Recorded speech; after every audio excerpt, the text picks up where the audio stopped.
Hello, fellow instrumentalists, and welcome back to the second part of your first lesson. If you haven't yet watched the first part, please do so before watching this, because we're going to be proceeding as if you understand everything that was covered in the first lesson. Now, for those of you who did watch the first part of this lesson, let's go over what we've learned so far. We learned not only how to hold the violin on our shoulder, how to pluck the string and where to pluck it, we also learned how to set up our tapes for our violin neck and our bow, make sure that those are in order before continuing, and we also learned how to place our first and second finger. We then went on to learn a simple version of the very popular song Hot Cross Buns. Now, in the second part of the lesson, we're going to pick up right where we left off with our knowledge of how to play Hot Cross Buns. However, before we do any of that, we're going to pick up our bows and finally start learning what to do with it. First off, let's learn how to hold the bow. I'll now insert footage from a previous video I made on the 5 steps to a good bow hold. I'll also include a link below for that video so you can use that specifically for reference in your practice.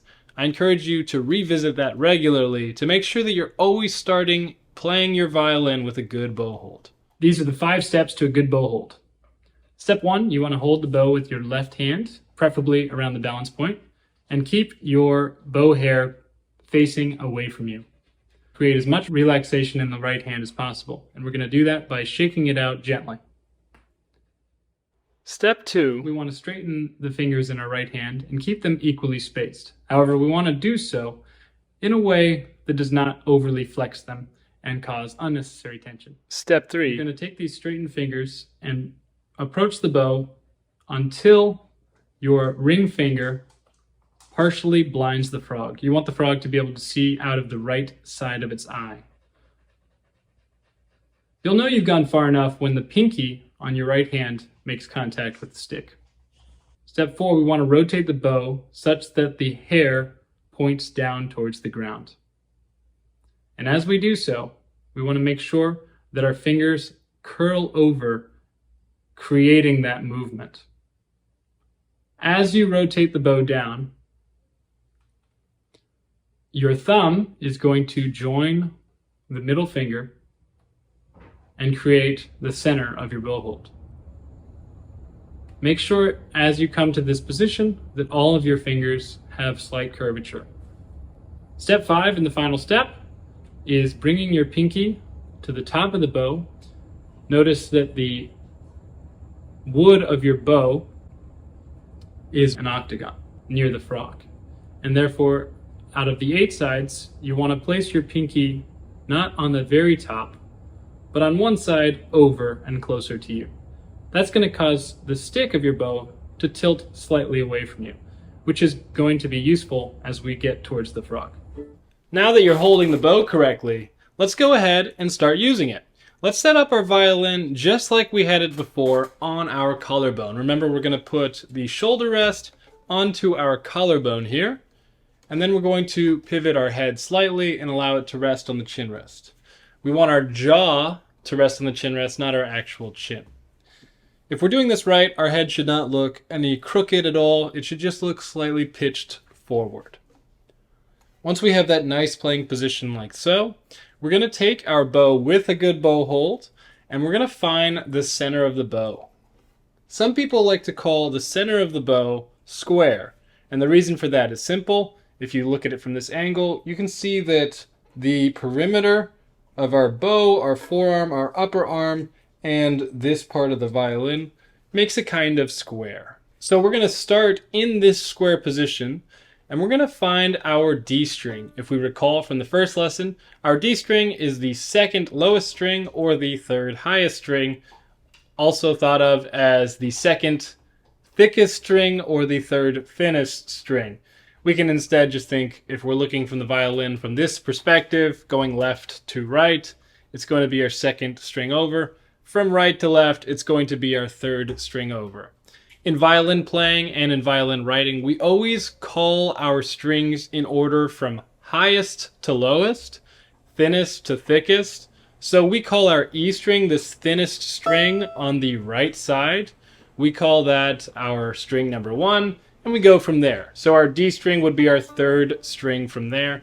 and we sometimes refer to it as string 3. So in playing position, with our shoulder rest on our collarbone, our head pitched down comfortably, we're going to find square on the D string, and we're going to try and draw the bow from square to the tip.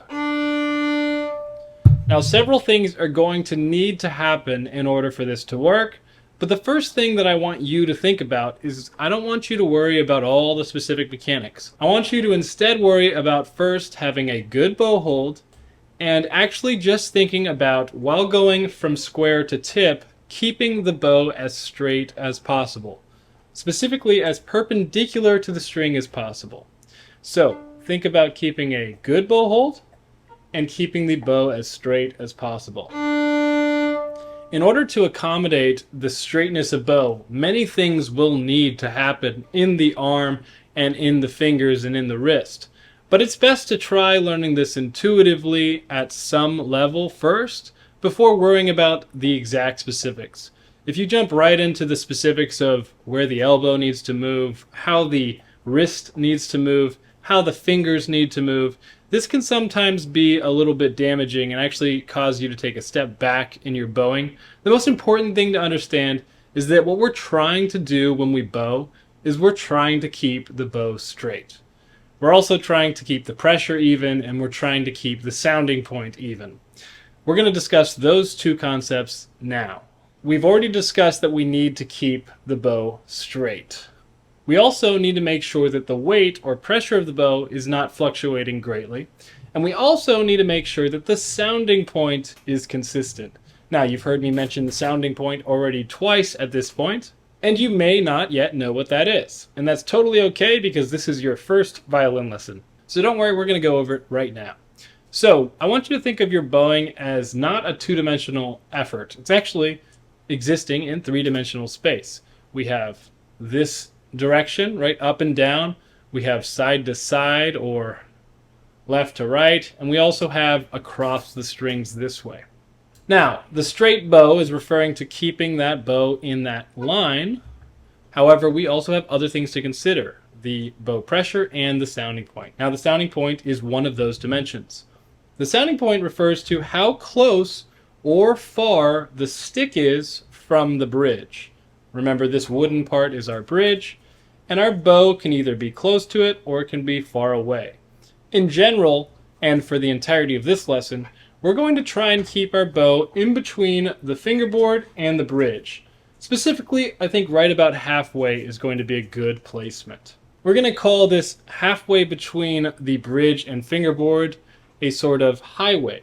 In fact, I used to call it Chrysler's Highway growing up, or at least that's what my teachers would say, and that's just named after a very famous old violinist, Fritz Chrysler. When bowing, rather than thinking about all the specific mechanics, and we will go over them, don't worry, first and foremost, I want you to worry about keeping the bow straight, keeping the sounding point good, staying on that highway, and not overly fluctuating the pressure that the bow is pressing in or out of the string. So first things first, let's go onto the D string at square in a good playing position with a good bow hold. And we're going to play with a straight bow from this square position to the tip.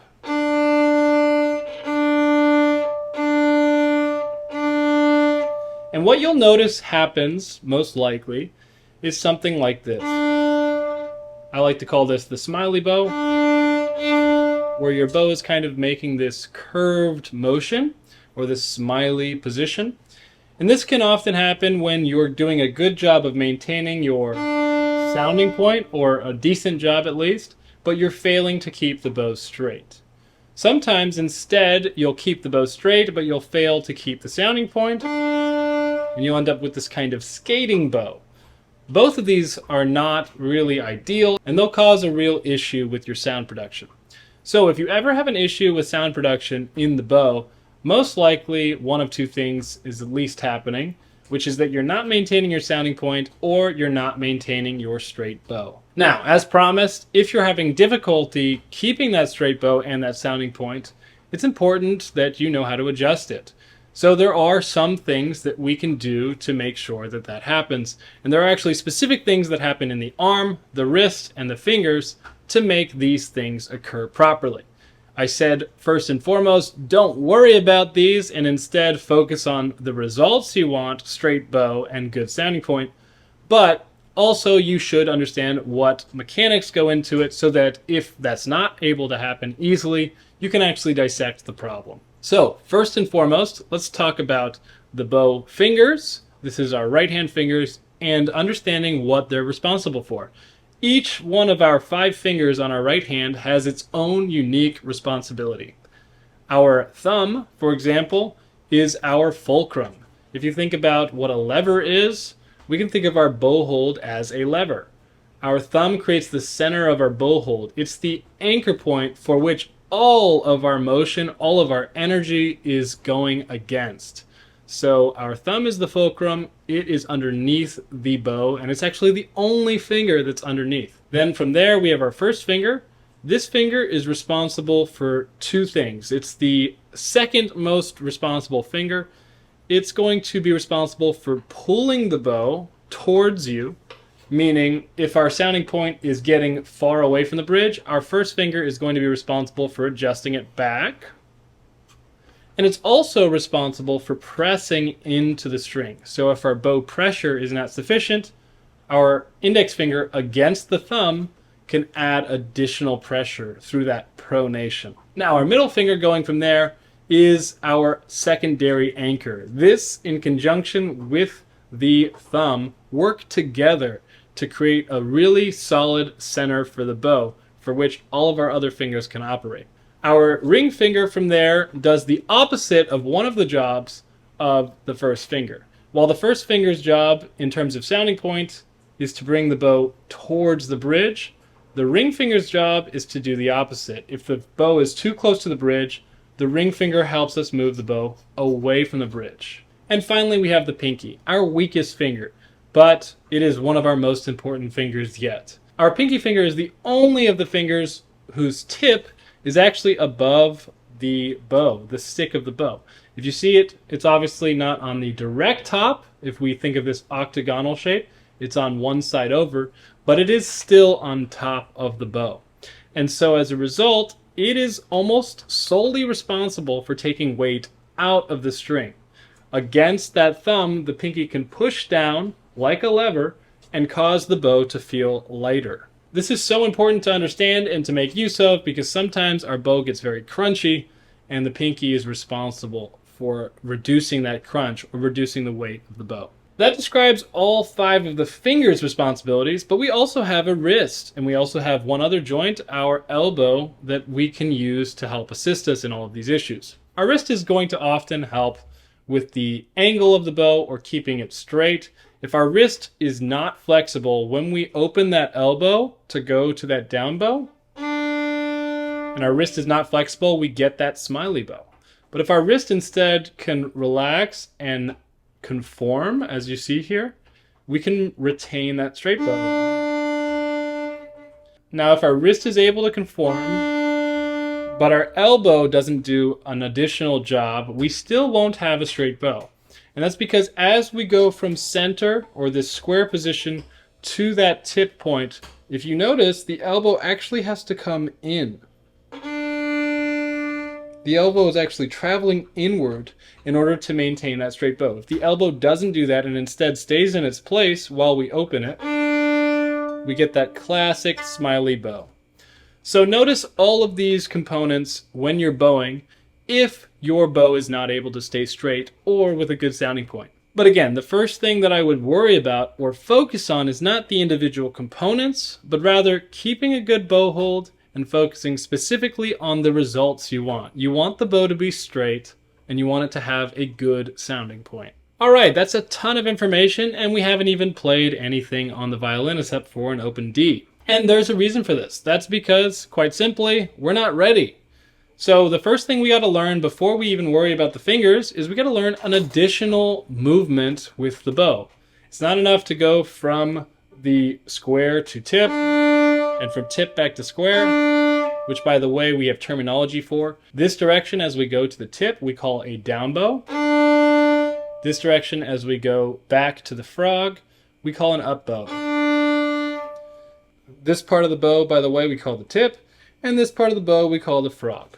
So the first song that I want to teach you using the bow is one with complete open strings. So while we've learned how to place our fingers, we're not going to use them yet. And that's because I believe in a simple concept with relation to not only violin playing, but all learning, which is that as human beings, we are terrible at multitasking. So it's important that we learn each individual skill so that they're essentially not tasks anymore. We need to habitualize things before we can put them together, because we're not capable of focusing on multiple uniquely difficult things at a time. Some people might be, I personally am not. And so we want to develop this bow technique to a point of habit. We want to develop the fingers to a point of habit before we worry about putting them all together. While it may look like a pianist or a violinist do all sorts of crazy things in different difficulties all at once, really when they become masters at their craft, what they're doing is they're doing one thing. They're playing violin or they're playing piano. They're not really multitasking in the same way that you might if you tried to do the same thing. So that's what we're trying to do here. We're trying to build all of these skills so that rather than worrying about my bow and my fingers, we already know our bow is going to work habitually. We know our fingers are going to work habitually. And then the single thing that we're actually doing when we're multitasking is trying to put them together. We're simply just trying to play the violin. That's one action rather than thinking about multiple actions. So for that reason, we're going to first start with the bow on the string without the fingers, and we're going to learn our very first string crossings. So we're going to start on that third string, our D string, on the square, and we're going to learn a song called the DAD song, also known as Dad song. We'll pull a down bow from the square to the tip on that D string. Then we're going to pitch our bow down over so that it lands on the A string, and we'll do an up bow back to square. And then we'll rock the bow back to the D string, and we'll finish on a D. So that's the first part of this song. Let's listen again.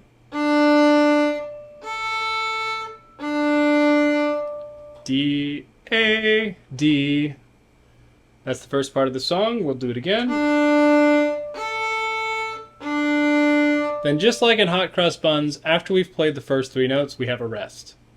The second part will be identical, except it'll be reversed bowing. We'll be starting on an up bow now.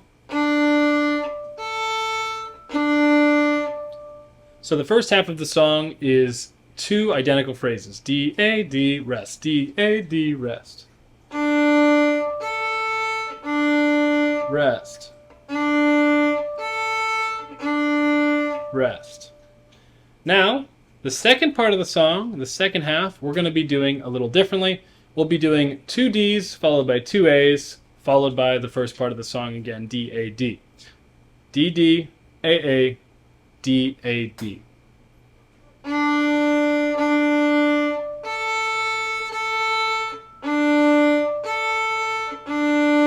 Rest. And that'll be the finished song. Let's play all of that together now. Rest. Rest.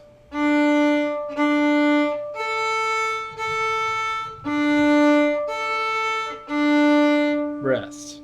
When playing the DAD song, or rather string crossings in general, it's important to understand where these string crossings come from. If I pitch over this way so that you can see better, I'm going to remove my left hand so that you can see the right arm a little bit more clearly. We can see that we prepare our square like so on the D string, and that our upper arm, my bicep area, and the stick of the bow are going to try and retain the same height. So from here on the D string, the stick, if you're looking right on, is always going to kind of eclipse the upper arm. And that's going to stay true across all of the strings. If we go down to the E string, our upper arm is going to retain that angle, whether we're at the tip or we're at the frog. It's the same idea. So our bow level, we might call our string level, is related to our upper arm. So that shoulder ball and socket joint is going to create that motion. I like to think of it like there's a table underneath my arm, and that I'm resting on it, and there's a unique table for each string. Alright, so we've learned our DAD song in playing position. We've already learned our hot cross bun in playing position plucked. So I think it's time we just add in the bow. This is actually going to be easier on the bow than the DAD song because we don't have any string crossings. So we're going to start right at square just like before. On the D string, we're going to find our high 2 and we're going to proceed with the mechanics that we learned in our plucked hot cross buns, and we're going to simply use those right now. Keep in mind though that we want to organize our lifting of our fingers and our placements in time and in line with the change of bows. Rest. You may notice that when you place or lift the fingers, you don't do it in the correct timing, and you end up with extra notes like so. If you hear that kind of extra note, that often means on a lifting of a finger that you're lifting it too late. And if you hear that extra note on the placing of a finger, it means you're often too early. So let's play through the hot cross buns now. You can use this as a reference in your practice if you'd like. Rest. Rest.